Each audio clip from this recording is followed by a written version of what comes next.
தமிழக அரசு சொல்லி இருக்கின்றார்கள். காலையில் அதிகாலை, அதாவது 28 செப்டம்பர் அதிகாலை 1:45 மணிக்கு முதல் போஸ்ட்மார்ட்டம் செய்ய ஆரம்பித்தோம்.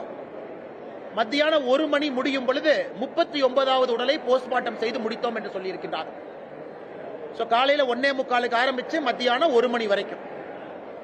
உச்சநீதிமன்றத்தினுடைய நீதியரசர்கள் கேட்டிருப்பது, அந்த போஸ்ட்மார்ட்டம் செய்யறக்கே 2 டேபிள் தானே இருக்கு, அப்படி இருக்கும் பொழுது நீங்க சொல்லி இருக்கக்கூடிய டைம் எதுவும் மேட்ச் ஆகலையே. அதை மறைப்பதற்காக இன்னைக்கு முதலமைச்சர் சட்டப்பேரவையில் இவர் புதுசா ஒண்ணு கொண்டு வர்றார். 24 மருத்துவர்கள் தலைமை அப்படின்னு புதுசா ஒண்ணு சொல்றார்.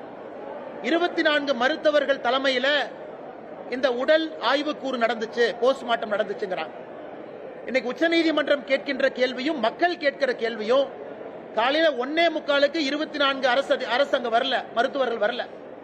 முதல் 4 மணி நேரம் 5 மணி நேரத்தில் எத்தனை போஸ்ட்மார்ட்டம் பண்ணீங்க? முதலமைச்சர் சென்னையிலிருந்து அவசரமா வர்றாங்க. அவர் போவதற்கு முன்பே உதயநிதி ஸ்டாலின் துபாயிலிருந்து வர்றாரு. வந்தவுடனே போறதுக்கு முன்னாடி சில பேருக்கு மாலை போடணும், மரியாதை செய்யணும், போட்டோ எடுக்கணும் என்பதற்காக அவசர கதியிலே இந்த போஸ்ட்மார்ட்டம் செய்ததாகத்தான் நாங்கள் பார்க்கின்றோம். இது நிச்சயமாக சிபிஐ என்கொயரியில் இது வெளியே வரும். 2 டேபிள் வச்சுக்கிட்டு 39 பேர் அன்னைக்கு நீங்க 12 மணி நேரம் கணக்காட்டுறீங்க, அது வாய்ப்பே இல்லை. மருத்துவர்களும் பற்றாக்குறை தான். ஏன்னா சிபிஐ வந்ததுக்கு அப்புறம் லாக் எடுப்பாங்க, கால் லாக் எடுத்து பார்ப்பாங்க, யார் எப்ப வந்தாங்க, யாரு போனாங்க. அதனால அதுவரை பொறுத்திருப்போம். நிச்சயமாக அரசனுடைய பொய்களும் மாண்புமிகு முதலமைச்சர் ஐயா ஸ்டாலின் அவர்களுடைய பொய்களும் அன்னைக்கு வெளியே வரும் என்கின்ற முழு நம்பிக்கை எங்களுக்கு இருக்கு.